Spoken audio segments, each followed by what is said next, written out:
네, 조금 전 2부에서 김영진 민주당 의원 통해서 여러 정치 현안에 대한 입장 들어봤는데요. 이번에는 국민의힘으로 가겠습니다. 김종혁 전 최고위원 전화로 만나보겠습니다. 나와 계시죠? 네, 김행커님 오랜만입니다. 네, 안녕하세요. 대한민국 자유 유튜브 총연합회, 줄여서 대자유총 이렇게 부른다고 하는데, 이 대자유총이 국회 도서관에서 출범식을 갔는데 나경원 의원실이 대관 신청을 했다고 합니다. 이거 어떻게 봐야 되는 겁니까? 오늘 이제 어떻게 보면 이제 패스트트랙 판결이 내려지잖아요. 그렇죠. 그래서 아마 나경원 의원이 당사자이기 때문에 마음이 되게 안 좋으실 거예요. 그래서 제가 좀 비판하기가 좀 꺼려지긴 합니다. 예. 하지만 예. 지난번에 왜 김민전 의원이 국회 소통관에 백골단이라고 불리는 친구들을 불러다가 기자회견을 해서 네, 맞아요. 여론의 문매를 받고 네. 그다음에 본인도 사과를 했던 그런 기억이 납니다. 네. 지금 이제 나경원 의원이 국회 도서관에 대관을 해준 그 분들은 거의 대부분이 언론 보도에 따르면 극우 성향의 유튜버들이라고 얘기를 해요. 그래서 그분들이 그동안에 해왔던 얘기들을 보면 합리적인 일반 국민들의 입장에서 받아들일 수 없는 너무 극단적인 얘기들로 부정선거론이라든가 혹은 뭐 여성 차별 비하라든가 당내 한동훈 대표에 대한 극단적인 어떤 공격이라든가 이런 것들을 주도해왔던 분들이라고 해요. 네.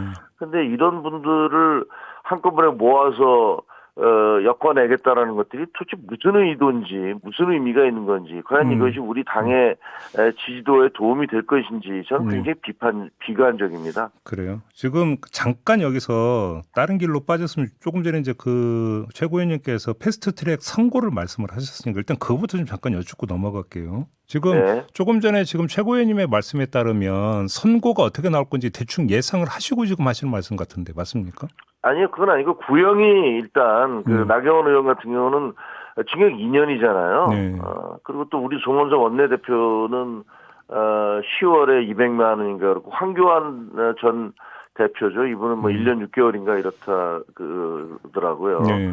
근데 패스트트랙이 보면 이게 선거법은 아니지만 일단 벌금이 500만 원 이상 나오면은 5년 이상 공직에 나올 수 없도록 이렇게 돼 있어요. 네. 그러니까 형량이 뭐 선고는 어떻게 무죄가 나올 수도 있는 거니까 이건 네. 판사가 알아서 결정을 하겠습니다만 구형량으로 볼 때 벌금 이상의 형이 나올 가능성이 매우 크지 않습니까? 그러니까 그런 부분에 있어서 당사자들은 굉장히 마음 졸이고 있을 거다 이런 얘기를 그렇죠. 드리는 겁니다. 근데 만에 하나라도 유죄가 선고가 된다면 뭐 당연히 항소하지 않겠습니까? 당사자들이. 그러겠죠. 예. 근데 또 항소하면 2심이 또 몇 년 걸리지 그 기약은 없는 거고.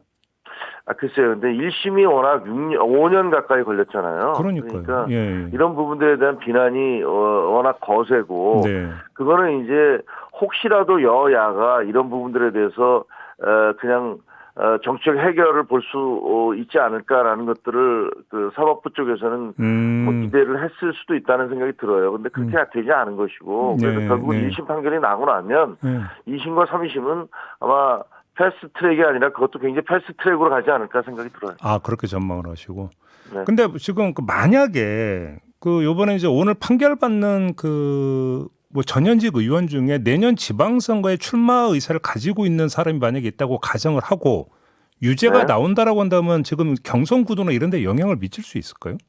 아니 당연히 미치겠죠. 그래요? 예를 들면 뭐 우리가 누구를 뽑아놨는데 그 사람이 유죄 판결을 받아서 다시 재선거를 치러야 된다라든가 이런 상황이 오는 거를 바랄 유권자가 별로 없을 거잖아요. 그래요. 그러니까 뭐 유죄 판결을 받으면 굉장히 어렵겠죠. 그러면 예를 들어서 만약에 유죄 판결을 받는다면 경선 단계에서 뭐 컷오프가 된다든지 내지 패배를 한다든지 이런 상황이 연출이 될 가능성이 높다 이렇게 보시는 거고. 원래대로 상식적으로 하면 그렇게 돼야 되는데 예. 예를 들면 그거를 역설적으로 우리가 탄압을 받고 있다. 그렇죠. 뭐 예. 이런 프레임으로 가려고 주장을 할 거 아니에요. 그건 뭐 정치인들이 항상 해왔던 늘상 써왔던 수법 아닙니까? 예. 그런 주장을 할 것이고, 근데 그것이 과연 당 지도부가 그것을 받아들일 것이냐, 그 공천 심사 과정에서 그것을 어떻게 평가할 것이냐는 또 다른 별개의 문제죠. 그렇죠. 알겠습니다. 다시 돌아와서 지금 뭐 나경원 의원 얘기 나왔으니까 조금만 더 이어갈게요. 어제 어떤 네. 이야기를 했냐면 윤 어게인 부정선거니까 안 된다고 내칠 필요는 없지 않느냐라는 얘기를 했습니다. 그리고 그 전에 장동혁 대표는 사실은 보수 우파 결집, 뭐 체제전쟁 이런 얘기를 했는데 지금 지방선거를 바라보는 이런 시선이 당에 도움이 된다고 보십니까? 아니 부정선거 세력도 끌어안고 도둑표와 사기꾼표도 다 받아야 되는 거 아니냐. 그걸 내칠 필요 없는 거 아니냐. 그래야지 승리하는 거 아니냐. 이런 주장이 뭐 원론적으로는 그냥 그냥 할 수 있는 주장이죠. 그런데 아니 실질적으로 당내에서 중도 보수로 주장하는 세력들을 다 내치고 계시잖아요. 예를 들면 뭐 한동훈계 쪽, 뭐 저도 그 중에 한동훈 지도부에 속해 있었습니다만 그렇게 주장하는 사람들 우리가 좀 합리적인 보수로 가야 된다.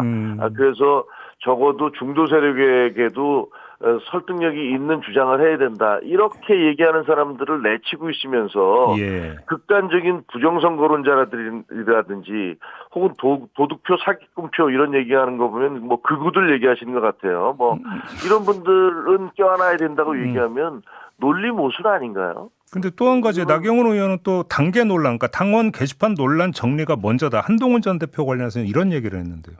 아니 그게 당원 게시판 논란이 언제적 얘기입니까?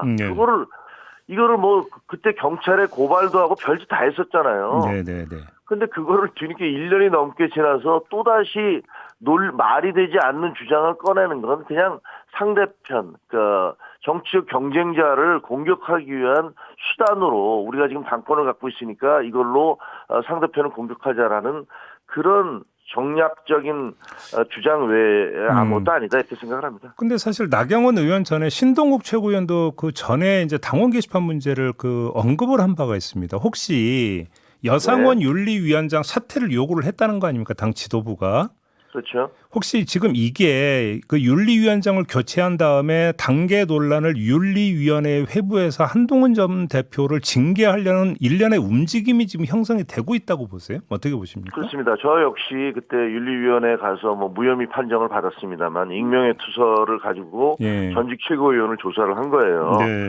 근데 여상원 그 위원장 같은 경우는 불과 임기가 1년, 한 달 반밖에 안 남았거든요. 1월 8일이 끝나는 날이에요. 근데 그냥 놔뒀으면 한 달 반이면 물러갈 분을 이렇게 강제로 사퇴시켜서 불명예 제대를 시키는 것은 뭔가 의도가 있지 않겠습니까? 그 정도로 나름대로의 무슨 타임테이블을 갖고 있는 게 아닌가. 이런 생각이 들잖아요. 그래서 이분을 내보내고 자 본인들 의사에 따라주는 그런 윤리위원장을 안치겠다. 근데 윤리위원장이 당 지도부의 입맛대로 결정을 내려주는 윤리위라면 그게 무슨 윤리입니까? 그거야말로 비윤리적인 거 아닙니까? 그런 식의 어떤 일정을 가지고 여기서 또 하나 주목해봐야 될 게 뭐 장동혁 대표가 자유통일당 그다음에 황교안의 자유화혁신당, 그다음에 조원준의 우리공화당, 정광훈당 뭐 이런 데도 오픈돼 있다. 이분들과 함께 손잡고 가야 된다라고 얘기하는 거잖아요. 근데 이분들이 들어오려면 뭔가 자리가 필요해요. 그렇지 않습니까? 그러니까 이분들에게 자를 주기 위해서 기존에 있던 사람들 쫓아내기 위한 그런 어떤 나름대로의 계획이 있나라는 의혹과 의구심을 가질 수밖에 없다 이런 말씀드립니다. 그러면 이게 연관되는가 싶어서 한번 여쭤본데 누구죠? 전한길 씨가 김혜지 의원 이른바 숙청 발언을 했는데 이것도 그럼 연장선상에 있는 발언이라고 보십니까? 글쎄요, 그거는 뭐 여기와 연장선상은 아닌 것 같아요. 그렇지만 돌발적인 얘기인 것 같습니다. 그런데 이게 대한민국에서 수평 옛날에 이제 옛날에 아니죠. 얼마 전에 정청래 대표가 반동이라는 얘기를 해서 굉장히 많은 비난을 받았습니다. 여기가 무슨 북한이냐 이런 얘기를 들었는데 지금 뭐 수평이라니요. 지금 대한민국에서 그렇게 과거에 벌어졌던 그런 뭐 군사정권 시절이라든가 혹은 북한 공산주의 국가에서 이루어지는 것처럼 정치적 반대자들에 대해서 수평을 해야 된다는 표현을 쓰는 것이 과연 적절한 것인지. 알겠습니다. 이런 극우들과 차별화를 하지 않고 과연 국민들의 지지를 받을 수 있을 것인지 의구심이 드네요. 근데 그러면 만약에 한동훈 전 대표를 겨냥한 모종의 움직임이 현실화된다면 어떻게 대응을 해야 된다고 보십니까? 그 뭐 가정적 상황에 대해서 미리 이루어지지 않은 일을 먼저 이렇다 저렇다 얘기할 수는 없죠. 근데 분명한 것은 이거는 여론과 민심을 어기는 정치라는 것은 네. 존재할 수 없다는 겁니다. 결국 민심의 바다 위에 떠 있는 배가 정치인데 네. 정치가 어떻게 그 바다를 거스르면서 갈 수가 있겠습니까? 그런 시도가 있다면 그 시도는 통하지 않을 것이다라고 생각합니다. 근데 또 하나의 분석은 여성원 윤리위원장 사퇴를 요구한 배경에 우리 최고위원님에 대해서 그냥 주의만 주고 끝낸 거에 대한 불만이 깔려 있다는 분석도 있던데요. 그런 것 같습니다. 왜냐하면 그때 당시에 제가 갔을 때 여상원 위원장님은 어쨌든 당내에서 이렇게 서로 갈등이 불거지는 것처럼 보여지는 걸 막기 위해서 상당히 애쓰시더라고요. 그러면서 동시에 법률가로서 말이 안 되는 것들을 문제가 있다라고 지적하는 것들을 피하시려고 또 노력하나 애쓰시는 모습을 봤어요. 예, 그래요.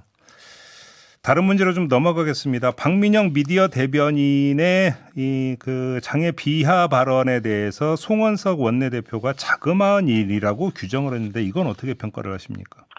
저는 만약에 이게 외국에서 벌어졌으면 어땠을까라고 네. 생각을 해봤어요. 예. 저도 뭐 워싱턴에 특파원을 해봤습니다만 예. 아마도 정치인이 이렇게 여성과 장애인과 이주민에 대해서 이런 정도의 극단적인 발언을 했다면 아마 정치적인 생명이 영원히 끝났을 겁니다. 그리고 아마 형사적인 처벌을 인종 혐오 발언에 대한 형사 처벌을 받았을 가능성이 있어요. 네. 그래서 이것을 무슨 자그마한 일이라고 얘기하시는 것들은 아무리 뭐 같은 당이라고 하더라도 이건 옳지 않다라는 생각이 들고요. 박민영 대변인 본인은 이것을 무지성 혐오몰이라고 얘기하는데 무지성이라는 게 지성이 없다는 얘기 아니겠습니까? 네. 아니, 이 발언이야말로 무지성의 대표적인 발언들 아닙니까? 방송에 나와서 유튜브에 나와서 온갖 혐오 발언을 하고 거기에 공당의 대변인이 옆에서 그걸 부추기거나 거기에 거드는 듯한 그런 모습을 보여줘서 당의 명예를 실추시킨 것. 이것이야말로 윤리위가 존재해야 될 이유 아닙니까? 왜 가만히 있는지 모르겠습니다. 그런데 굳이 사표를 받지를 않고 이렇게 나오는 이유는 뭘까요? 그거는 여러 가지 분석이 나오고 있습니다만 지금 현재 장동혁 대표가 박민영 대변인에 많이 의존하고 있는 게 아닌가 그런 평가들을 하더라고요. 많이 의존한다는 게 예를 들어서 그러니까 참모 역할을 하고 있다는 건가요? 박민영 그렇죠. 대변인이? 밖에 나가서 어떻게 보면 이제 중도 진영 그리고 한동훈 계에 대한 공격을 하고 계시잖아요. 이분이. 그러니까 그런 것들에 대해서 다른 아무리 큰 잘못이 있다 하더라도 그렇게 앞장서서 총대 메고 공격해 주는 사람이니까 자를 수 없다. 이런 고려가 있었던 게 아닌가. 그런 분석들이 많더라고요. 그러면 좀 하나만 더 여쭤보는 게 지금 미디어 대변인이잖아요, 박민영 씨가. 근데 미디어 대변인 인증 패널이죠. 예, 이게 이제 임명한 이유가 당의 입장과 다른 이야기를 하는 사람들에 대한 문제 제기를 하면서 당의 공식 입장을 하는 당의 공식 패널이다고 하는 차원에서 이른바 패널 인증제 차원에서 임명한 사람이지 않습니까? 그러면 이 사람의 발언은 결국은 궁극적으로는 당 대표가 책임을 져야 되는 연동이 되어 있는 문제라고 봐야 되는 거 아닌가요? 그렇죠. 그렇기 때문에 이렇게 잘못된 발언이 있을 때는 우리가 정치판에서 흔히 봐왔지만 일단 문제가 생기면 거기에 대한 책임을 지도록 만드는 거 아닙니까? 네네네. 그다음에 어느 정도 시간이 지나고 반성이 좀 됐다라고 싶으면 다시 쓴다 하더라도 일단은 국민들 눈에서 멀어지게 하는 게 그게 정치적인 수순이에요. 국민들 염장 지를 일 없지 않습니까? 근데 이것을 이 박민영 대변인을 그냥 끌어안고 가겠다는 것은 장동혁 대표의 어떤 정치적 철학이라든가 이런 것들 혹은 현재 처해 있는 입장 그리고 앞으로 지향점 이런 것들을 다 반영하는 게 아닌가 싶기도 합니다. 그런데 박민영 대변인의 발언을 이렇게 쭉 보니까 김혜지 의원 넘어 한동훈 전 대표를 겨냥하고 있는 것 같은데요. 그러니까 거기서 장애인인 김혜지 의원을 비례공천을 준 이유가 장애인을 팔짱 끼고 이렇게 회의를 할 때 데려가는 모습을 보여줌으로써 신사인 것처럼 보이게 하기 위해서 멋있어 좌파 뭐라고 그랬더라 하여튼 폼 잡는다 쉽게 얘기하면 이런 뉘앙스로 그렇게 하려는 용도로 이 사람을 준 거 아니냐 이런 발언들을 하고 있는 거잖아요. 이게 받아들여질 수 있는 얘기인가요? 알겠습니다. 론스타 승소를 했습니다. 한동훈 전 대표는 민주당은 사과를 해야 된다라고 이렇게 이제 그 이야기를 했던데 그 이 론스타 승소에서 한동훈 전 대표가 기여한 바가 어느 정도라고 평가를 해야 되는 겁니까? 결정적인 거죠. 뭐 왜냐하면 네. 수사 검사로서 네. 그 외환 카드에 그 주가 조작이 있었다는 걸 밝혀냄으로써 그게 근거가 돼서 6조 원 그쪽에서 소송을 걸었지만 그게 결국은 2,800억 지금 현재 4천억이죠. 그걸로 줄어드는 거 아닙니까? 네. 근데 한동훈 그때가 이제 수사 검사 때였고, 네. 근데 법무부 장관이 된 다음에 2,800억이 나왔을 때 이거 국민 세금이니까 한 푼도 주면 안 된다. 이 론스타가 문제가 있는데 이걸 왜 우리 국민 세금으로 돈을 줘야 되느냐? 가뜩이나 무슨 1조의 그 외환은행을 사서 6조에 팔고 먹튀한 것도 억울한데 거기다가 무슨 돈까지 주란 말이냐? 이러면서 민주당 쪽에서 그때 당시에 지금 속기록이나 이런 거 보면 영상도 많이 돌아다니고 있어요. 이게 네네. 승소할 확률이 0%다 내지는 뭐 이거 왜 하냐 이러면서 매국노다 이렇게 그 공격했지 않았습니까? 근데 네네네. 그런 것들을 다 물리치고 본인이 뚝심 있게 밀어붙여서 결국은 소송 비용 73억까지 다 론스타에게 물리게 했던 거니까 이 상황에 있어서 물론 여기서 같이 함께 일해준 그 법무부 공무원들이 굉장히 잘하셨어요. 열심히 하셨고. 네네네네. 그런데 이것을 이렇게 밀어붙였던 그 수장이었던 한동훈 전 법무부 장관에 대해서 뭐 네가 한 게 뭐냐 이런 식으로 얘기하는 거는 제가 보기에는 어불성설이죠. 하나만 더 여쭙고 마무리하겠습니다. 박철우 대검 반부패 부장을 서울중앙지검장으로 임명한 거는 어떤 포석이라고 보십니까?